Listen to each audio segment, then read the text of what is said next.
33-year-old Thomas Jefferson wrote what became America's Declaration of Independence. To write America's formal notice to the world, a committee of 5 had been appointed by Congress. Members were John Adams, Benjamin Franklin, Thomas Jefferson, Robert R. Livingston, and Roger Sherman. This drafting committee served for a little less than 1 month.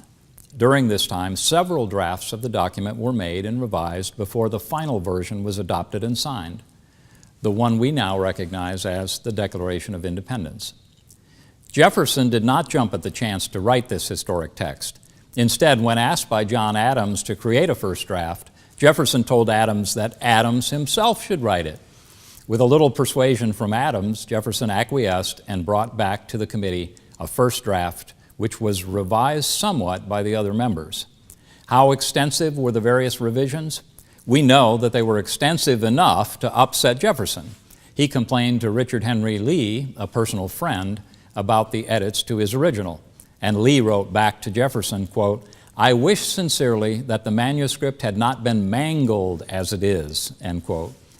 Lee consoled Jefferson by also stating that, quote, "the thing is in its nature so good that no cookery can spoil the dish for the palates of freemen," end quote. Today, we can see from early versions that Adams and Franklin made modest changes, mostly to individual words and phrases. While the number of these instances is significant, the extent of these changes is minor. In fact, the draft considered by the committee is so close to the one reported back to Congress that Jefferson had little to complain about in terms of the content and message. Congress itself made some revisions, and one that undoubtedly troubled Jefferson is especially telling. Jefferson had included a paragraph condemning the King of Great Britain for slavery and the slave trade. It places the blame for America's involvement in human trafficking squarely at the feet of the English king.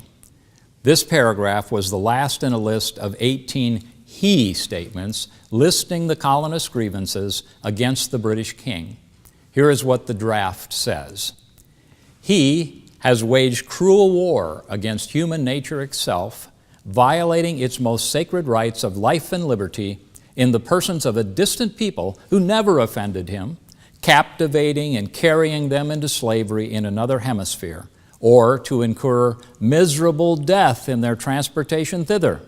This piratical warfare, the opprobrium of infidel powers, is the warfare of the Christian king of Great Britain.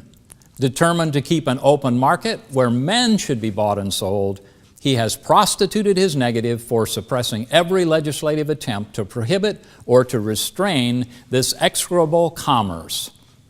And that this assemblage of horrors might want no fact of distinguished dye, he is now exciting those very people to rise in arms against us and to purchase that liberty of which he has deprived them by murdering the people upon whom he has also obtruded them, thus paying off former crimes committed against the liberties of one people with crimes which he urges them to commit against the lives of another."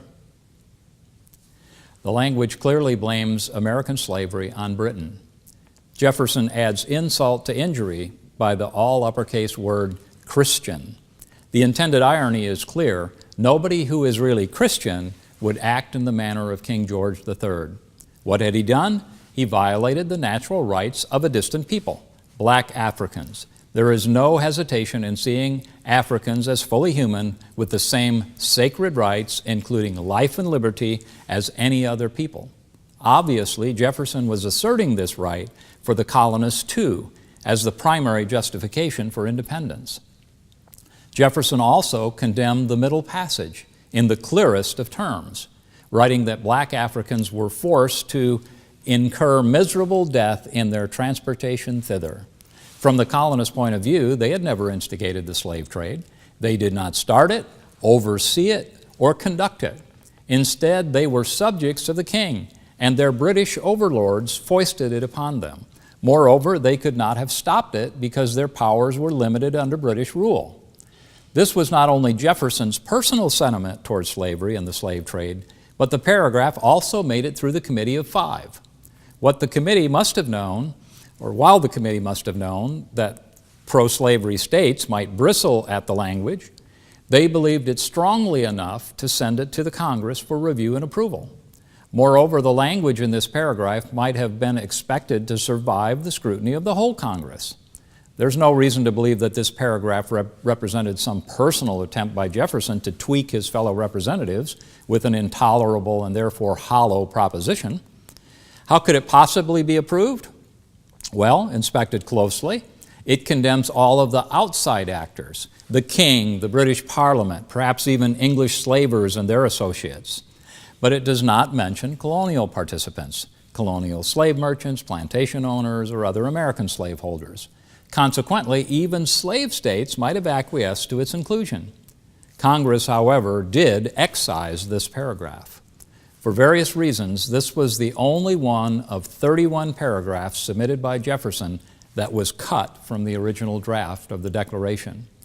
For Jefferson, this paragraph's removal weakened America's argument for independence and eliminated a clear broadside against the king's tyrannical rule. Nevertheless, Jefferson's objections, however he expressed them, were not enough to save this particular draft paragraph. Maybe those who emphasize America's role in slavery and blame the founders for it would not be appeased either way. How so? If Jefferson's original words would have remained in the Declaration, the founders could then be accused of hypocrisy because they allowed slavery's continuation even after the Constitutional Convention of 1787. But solving the problem of slavery was much harder than simply not transporting slaves to the New World would have been. Once settled in the Americas, Africans were here to stay. There could be no new reverse middle passage returning slaves to Africa. Besides, slaves had lost connections to Africa. They had no nations, lands, or houses sitting empty waiting for their return. And American slaves spoke English, Portuguese, and Spanish, not the tribal languages of their ancestors. No, once brought to America, few would ever return. The reasons are practical, not ideological. Jefferson himself was later to imagine repatriating slaves to Africa, but no such plan was ever drawn up for serious purposes. America, like every nation before or since, consists of its historical inheritance, combined with its attempts to build a better tomorrow. When you hear people criticize America's founders because slavery existed here, remind them that America's founders were not themselves personally responsible for that fact. They inherited that world. Slavery existed in America before they came, as it existed throughout the world.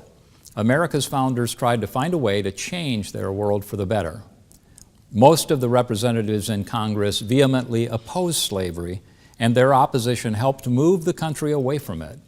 Ultimately, it would take a civil war to eliminate slavery in the United States. But the founders' ideas about liberty and equality contained the seed that eventually birthed liberty for everyone in this world, this new world, this land of liberty.